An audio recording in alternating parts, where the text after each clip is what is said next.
पिछली क्लास में हमने बात की थी कोशिका से संबंधित महत्वपूर्ण खोजों की और कुछ और इम्पोर्टेंट हमने प्रश्न देखे थे। आज की क्लास में हम बात करेंगे कि जो प्रोकैरियोटिक कोशिका है, यूकैरियोटिक कोशिका है, उन दोनों में डिफरेंस क्या है, कोशिका के विभिन्न भाग कौन कौन से हैं और प्लाज्मा झिल्ली के मुख्य कार्य क्या क्या है। क्लास को पूरी सुने और पूरी सुनने के बाद समझने की कोशिश करें और अगर समझ में आए तो इस क्लास को लाइक ज़रूर करें, शेयर करें और चैनल को सब्सक्राइब करें ताकि अच्छी अच्छी क्लास हम आप लोगों के लिए लेकर के आ सकें। तो शुरू करते हैं आज की क्लास का पहला टॉपिक, प्रोकैरियोटिक कोशिका व यूकैरियोटिक कोशिका में क्या अंतर है। यह है जो क्लास है वो 9th के स्टूडेंट्स तक के लिए बढ़िया क्लास होगी। 11th से 12th क्लास में और कुछ एडिशन करना पड़ता है। सिंपल डिफरेंस हम बात कर रहे हैं प्रोकैरियोटिक और यूकैरियोटिक कोशिकाओं की।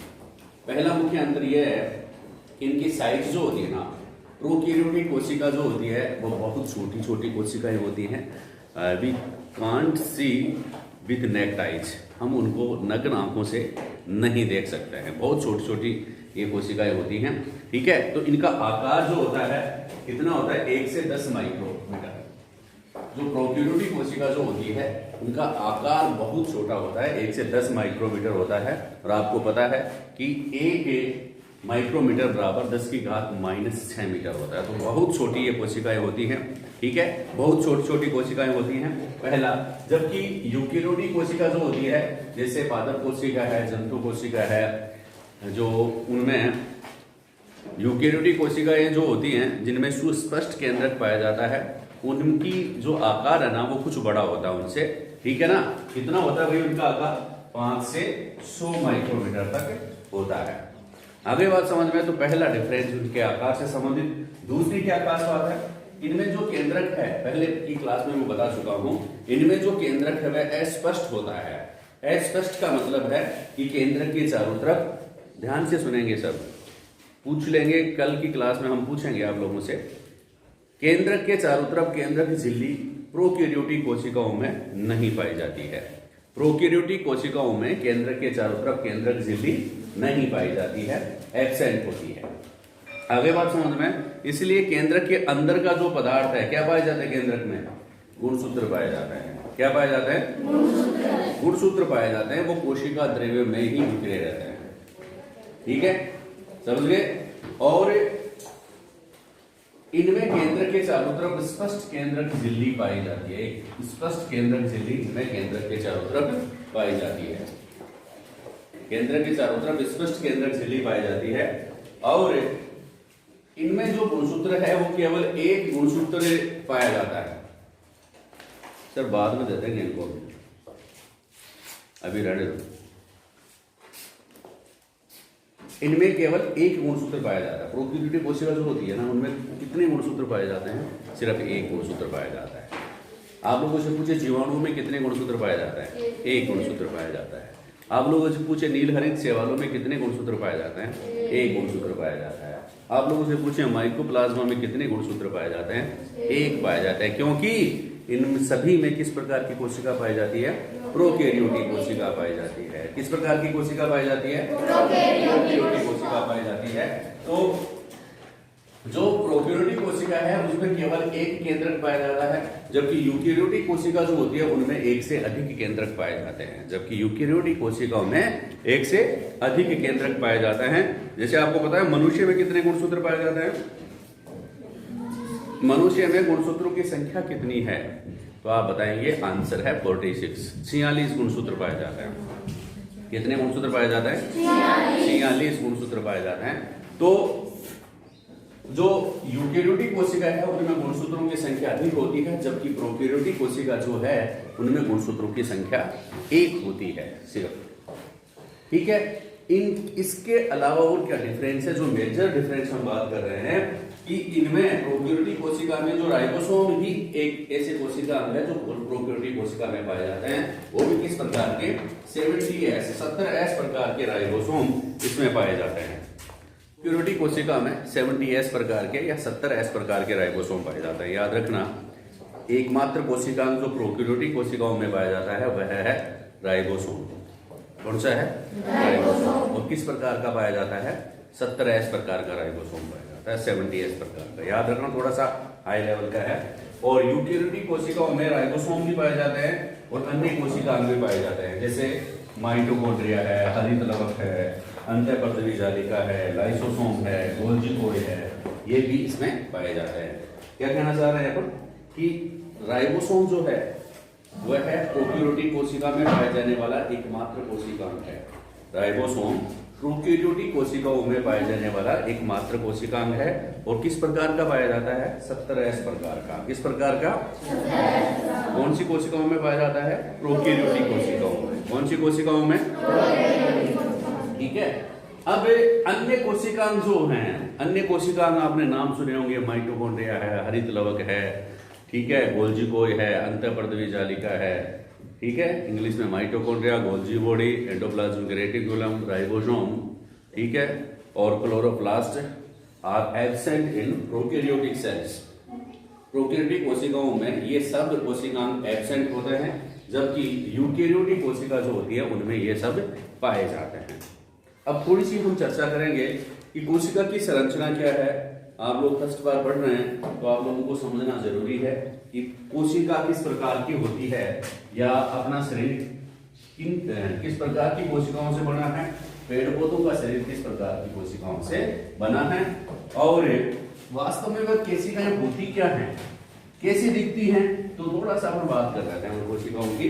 तो पहले तो कोशिकाएं जो देख लिया आपने, एक तो जीव जंतुओं में पाई जाने वाली कोशिकाएं हैं, पेड़ पौधों में पाई जाने वाली कोशिकाएं हैं, ठीक है। और प्रोकैरियोटिक यूकेरियोटिक कोशिका जो होती है वो केंद्रक झिल्ली के आधार पर है, ठीक है, जिनमें केंद्रक झिल्ली पाई जाती है ना, चाहे वो पेड़ पौधे की हो या जंतुओं की हो, उनको यूकेरियोटिक कोशिका कहेंगे। और जिनमें केंद्रक झिल्ली नहीं पाई जाती उनको प्रोकैरियोटिक कोशिकाएं कहेंगे। ये सिंपल सी बात है। तो पादप जंतु जो होते हैं, कोशिका, कई बार आपको मैं कहूं कि लड्डू कैसा होता है, बता देंगे क्या? चलो ठीक है। अब आप लोगों से पूछो मूंगफली कैसी होती है, बता देंगे ना? स्ट्रक्चर बताया ना, आप बताएंगे एक छिलका सा होता है और ऐसे उंगली समान होती है, फिर उसको अगर फोड़ते हैं तो अंदर से 2 या 3 गुड़े निकलते हैं, एक भी निकल जाए तो उनको हम खा लेते हैं। तो आपको पता है वो कैसी होती है, पता है ना? तो ऐसे ही साइंस की हर बातों का भी पता होना चाहिए। जब आप ये आदत बना लेंगे ना कि साइंस की हर बात हमारे को आनी चाहिए, तो आप हर चीज को याद रख पाओगे और आगे बढ़ते जाओगे, ठीक है। तो अपन बात करेंगे किसी कोशिका क्या होती है, कि कैसी होती है। देखो, कोशिका में एक बाहरी बाउंड्री होती है, ऐसे भाई कुछ ना कुछ जो है पैक्ट है, ऐसे तो बिखर जाएंगे ना, अपना शरीर बिखर जाएगा चारों तरफ, कोई ना कोई क्या पाई जाती है, बाउंड्री पाई जाती है, झिल्ली पाई जाती है, पतली सी झिल्ली। जैसे आपने प्याज की झिल्ली देखी है क्या? प्याज की, प्याज जब काट के खाते हो या फोड़ के खाते हो तो अंदर उसकी एक कंबल ओढ़ के रखता है, हर परत के नीचे एक बेडशीट बिछी हुई रहती है, प्याज की झिल्ली, है ना? उसको कहते हैं प्याज की झिल्ली, एकदम पतली आती है। वो आती है नहीं आती? तो वो भी प्याज भी क्या है कि बिस्तरों के ऊपर बेडशीट बिछाया रखता है, बेडशीट बिछा करके आप उसको हटाएंगे ना, एकदम पतली झिल्ली आएगी। तो प्याज की झिल्ली जो आती है उतनी पतली, उससे भी पतली झिल्ली ये पाई जाती है कोशिका के चारों तरफ, जिसको कोशिका झिल्ली कहते हैं। सभी कोशिकाओं में पाई जाती है कोशिका झिल्ली। ये चाहे पेड़ पौधे हो या जंतु, दोनों में पाई जाती है कोशिका झिल्ली। चाहे प्रोकैरियोटिक कोशिका हो या यूकेरियोटिक कोशिका हो, दोनों में पाई जाती है कोशिका झिल्ली। आगे बात समझ में। फिर इसके अलावा 3 मुख्य भागों की आप चर्चा करेंगे पहले, बाद में एक एक चीज हम देखेंगे। कोशिका झिल्ली के, कोशिका के या तो बीच में,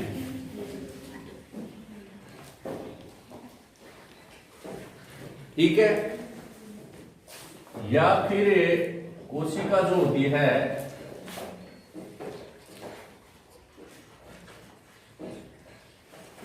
उसमें परिधि की तरफ, या तो बीच में या परिधि की तरफ। पेड़ पौधों में परिधि की तरफ पाई जाती है और जंतुओं में बीच में। एक गोल संरचना पाई जाती है, एक गोल संरचना पाई जाती है। इस गोल संरचना को क्या कहते हैं? केंद्रक कहते हैं। 2 बातें तो आप लोगों ने सीख लिया। केंद्रक कहते हैं इसको, न्यूक्लियस कहते हैं, ठीक है।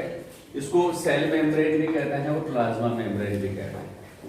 सेल मेम्ब्रेन भी कहते हैं और प्लाज्मा मेम्ब्रेन भी कहते हैं। दो बातें हो गई। इस केंद्रक में एक क्या पाया जाता है, आनुवंशिक पदार्थ, जिसको क्या कहते हैं, गुणसूत्र। क्या कहते हैं, गुणसूत्र।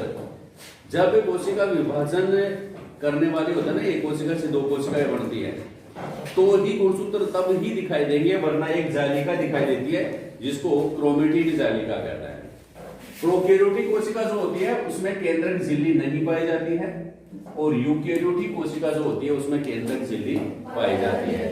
ये पादप व जंतु दोनों कोशिकाएं हैं, उनमें केंद्र के चारों तरफ क्या है, केंद्रक झिल्ली है। इसका मतलब ये किस प्रकार की कोशिकाएं हैं, यूकैरियोटिक कोशिकाएं हैं। किस प्रकार की हैं भाई, यूकैरियोटिक कोशिकाएं हैं। साथ साथ चित्र बनाते हुए चल सकते हैं। तो अब तीसरी बात और बताऊंगा कि केंद्र कोशिका झिल्ली व केंद्र के बीच में एक तरल पदार्थ बना रहता है। ध्यान से देखना। और पेड़ पौधे जो होते हैं ना, उनमें क्या है कि खाली स्थान पाया जाता है, रिक्तिकाएं पाई जाती है। बस ये थोड़ी बड़ी रिक्तिकाएं इनमें होती है केंद्र के चारों तरफ, फिर भी इनमें एक तरल पदार्थ और भरा होता है।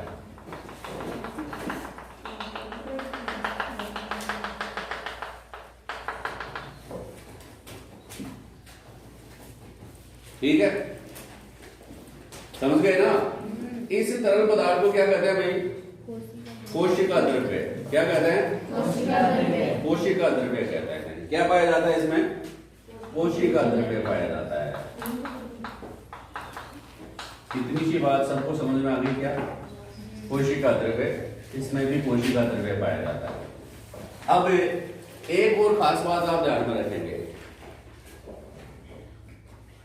कि जो पेड़ पौधों की जो कोशिकाएं है ना, उनमें कोशिका झिल्ली के बाहर एक और छोटा पाया जाता है। पाया जाता है कि नहीं पाया जाता, एक और भित्ति पाई जाती है, बीज पाई जाती है। पक्की होती है ना कोशिकाएं पेड़ पौधों की,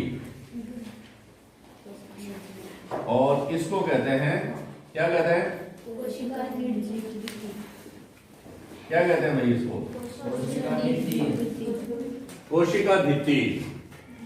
पेड़ पौधों में या पादप कोशिका जो होती है उसमें कोशिका झिल्ली के बाहर एक निर्जीव परत और पाई जाती है, जिसको क्या कहते हैं, कोशिका भित्ति। क्या कहते हैं, कोशिका भित्ति। कोशिका भित्ति कहते हैं भाई। इतनी बात समझ में आ गई क्या। अब इसमें दोनों में क्या अंतर दिख रहा है बताओ। ये तो हो गई जंतु कोशिका,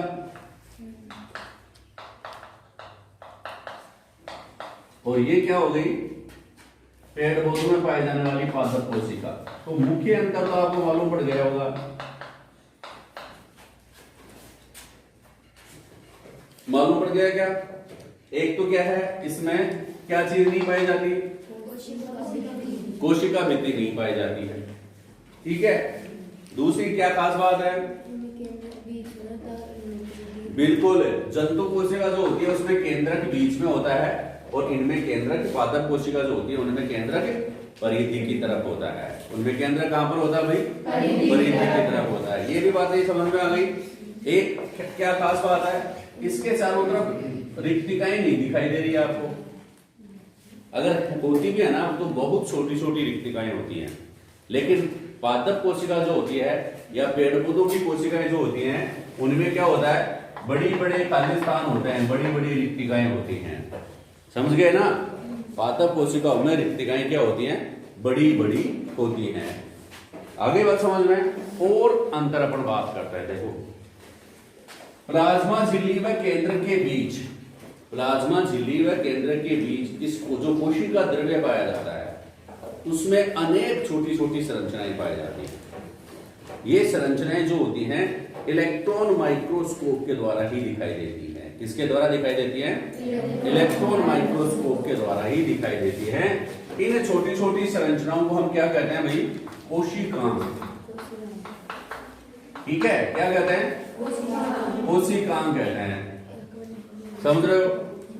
कोशिका द्रव्य में अनेक छोटी छोटी संरचनाएं और पाई जाती हैं, जिनको हम क्या कहते हैं? कोशिकांग कहते हैं।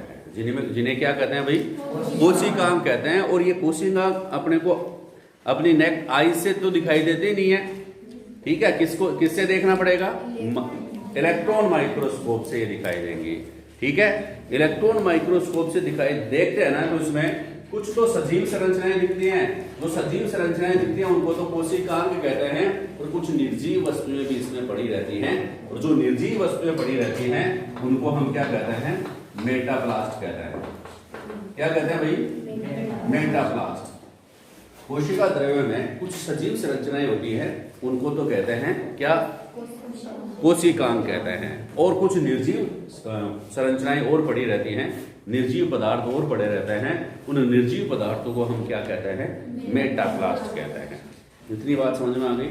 चलो अब आगे चलते हैं। अब दिमाग में प्रश्न नहीं आ रहा क्या सर कौन कौन से कोशिकांग होते हैं? ठीक है, तो देखो कोशिकांगों के मैंने नाम बताए थे आपको, और डायग्राम भी बना करके बताएंगे अलग से, ठीक है? पहला तो सबसे मैं बता देता हूं आपको कि माइटोकॉन्ड्रिया केंद्रक तो है ही के, इसके अलावा क्या है? माइटोकॉन्ड्रिया है। नाम सुना है माइटोकॉन्ड्रिया का? सुना है क्या? हाँ, नहीं सुना तो सुन लो भाई, माइटोकॉन्ड्रिया, ठीक है? दूसरा मैं बताऊंगा एंडोप्लाज्मिक रेटिकुलम या अंतःप्रदवी जालिका। तीसरा जो कोशिकांग है महत्वपूर्ण वह है गोल्जी काय। चौथा महत्वपूर्ण कोशिकांग जो है वह है लाइसोसोम।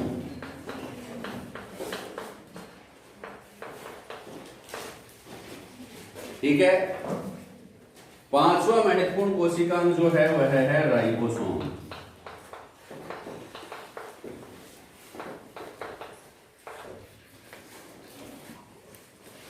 ठीक है?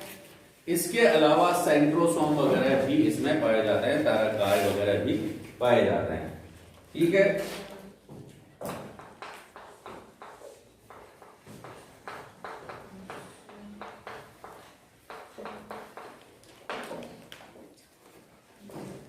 सेंट्रोसोम या तारक केंद्र, तारकाय,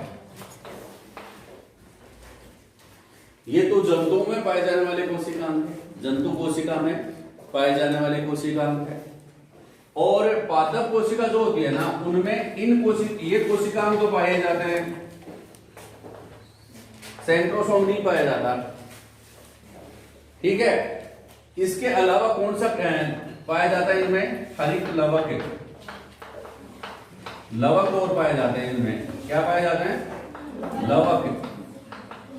भाई जो पादप कोशिका जो है उनमें इन कोशिकाओं के अलावा और क्या पाया जाता है? हरित लवक पाया जाता है। ठीक है? कौन सा पाया जाता है? हरित लवक या लवक जो होते हैं इनमें एक्स्ट्रा कोशिकांग है, लवक।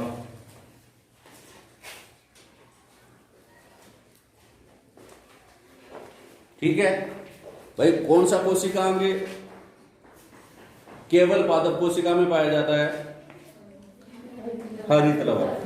जंतु कोशिका में यह नहीं पाया जाता, क्योंकि पत्तियों का हरण किसके कारण होता है? वरण हरित के कारण। और वरण हरित किसमें पाया जाता है? हरित लवक में। किसमें पाया जाता है? ठीक है? अब इसके अलावा कौन सा कोशिकांग पादप कोशिका में नहीं पाया जाता? सेंट्रोसोम। आगे बात समझ में? सेंट्रोसोम भाई ऐसा कोशिकांग जो केवल पादप कोशिका में पाया जाता है, हरित लवक। ऐसा कोशिकांग जो पादप कोशिका में नहीं पाया जाता वह है सेंट्रोसोम।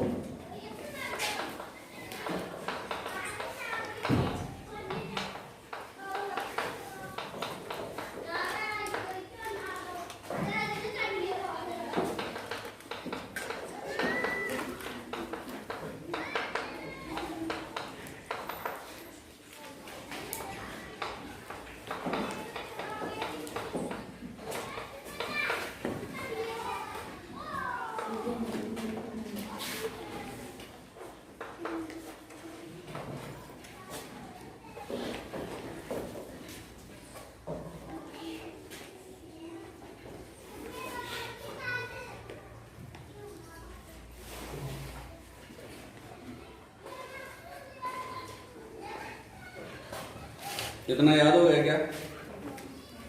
ठीक है, समझ में आ गई बात? कोशिका द्रव्य में पाई जाने वाली निर्जीव संरचना को क्या कहते हैं? मेटाप्लाज्म।